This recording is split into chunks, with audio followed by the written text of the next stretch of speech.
Peace be upon you, dear viewers. As we know, companions of the Prophet are warriors of Islam. Learning about them would strengthen our faith, teach us and make us understand and motivate us to work in the name of Allah. So let us begin. Like all those who embraced Islam early, Khawla, peace be upon him, appreciated the profound difference Islam brought into her life. After the darkness of worshipping idols and statues, she now believed in Allah, the creator of the heavens, the earth, and all that lies between. Her faith transformed her life, and she became deeply devoted to the message of Islam. She was among those who were keen to stay close to the Prophet, peace be upon him, learning from him and assisting in the growth of the Muslim community. She often visited the Prophet's, peace be upon him, wife, Khadija, peace be upon him, when the Muslims were still in Makkah.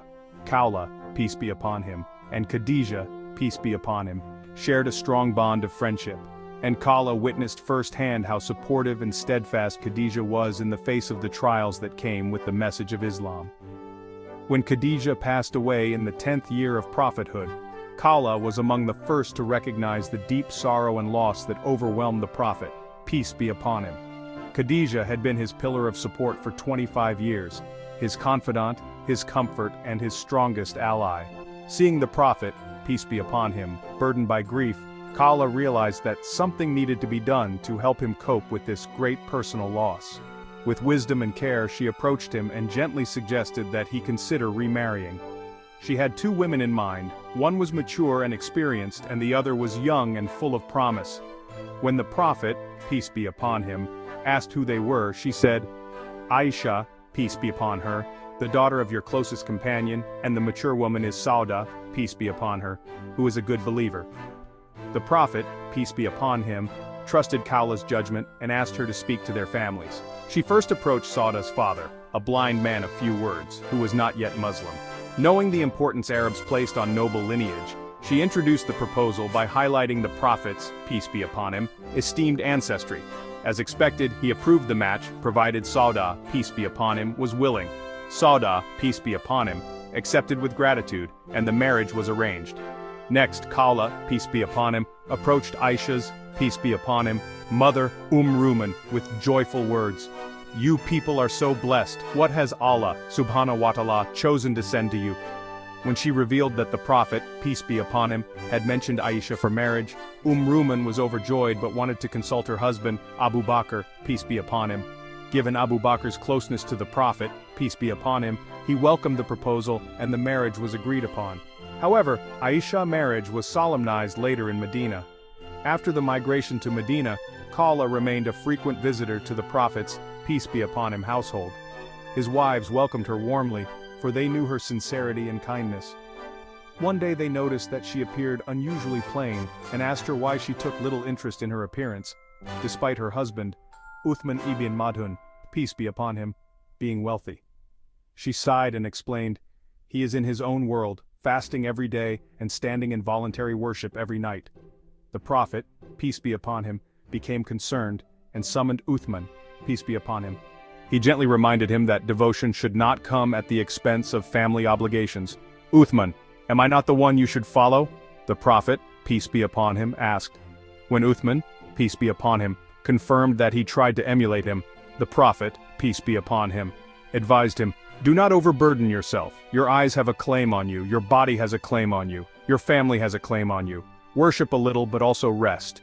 Fast some days but not every day." Uthman, peace be upon him, took the Prophet's, peace be upon him, advice to heart, and Khawla soon appeared joyful once again. Uthman ibn Madhun, peace be upon him, was a deeply respected Makkan and one of the first 20 people to embrace Islam. He was known for his honesty and integrity, and even before Islam, he abstained from alcohol, a rare practice in a society where drinking was common. He famously remarked, "Why would I drink something that would make me lose my mind and allow those lesser than me to laugh at me?" His faith led him to be among the earliest emigrants to Abyssinia. When rumors spread that Makkans had accepted Islam, he returned, only to find that oppression had worsened. Despite being offered protection by Walid ibn Mughira, Uthman, peace be upon him, refused, preferring to endure hardship alongside his fellow Muslims. He later migrated to Medina, completing 3 emigrations for the sake of Allah, SWT. In Medina, Uthman, peace be upon him, became the first muhajir to pass away. He fell ill and passed away with the Prophet, peace be upon him, at his bedside, who wept and kissed his forehead. He placed a stone to mark Uthman's, peace be upon him, grave in al-Baqi, and referred to him as my brother. He remarked, "The dunya wasn't able to touch you, and the dunya couldn't take away from you," meaning that Uthman, peace be upon him, remained steadfast in faith, unaffected by worldly temptations. Khawla, peace be upon her, composed a heartfelt poem in his honor, praising his virtues. Allah, peace be upon her, an Ansari woman, had a dream in which she saw a river flowing toward Uthman, peace be upon him. When she mentioned this to the Prophet, peace be upon him, he interpreted it as a sign of Uthman's, peace be upon him, abundant good deeds. After Uthman's, peace be upon him, passing, Khawla offered herself in marriage to the Prophet, peace be upon him. Many scholars believe that she was the woman mentioned in the Quranic verse. Any believing woman who offers herself freely to the Prophet and whom the Prophet might be willing to wed. Quran 33:50. However, the Prophet, peace be upon him, never accepted such offers and instead ensured that these women were suitably married to other righteous men.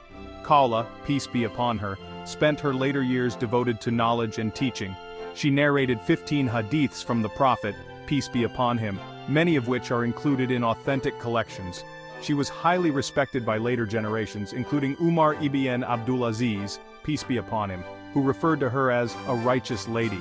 Her legacy endures as a woman of wisdom, devotion, and intelligence.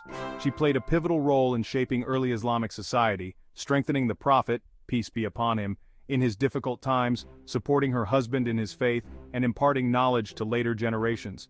Her story is a testament to the profound impact that women had in the early days of Islam, serving as role models of piety, intellect, and unwavering faith.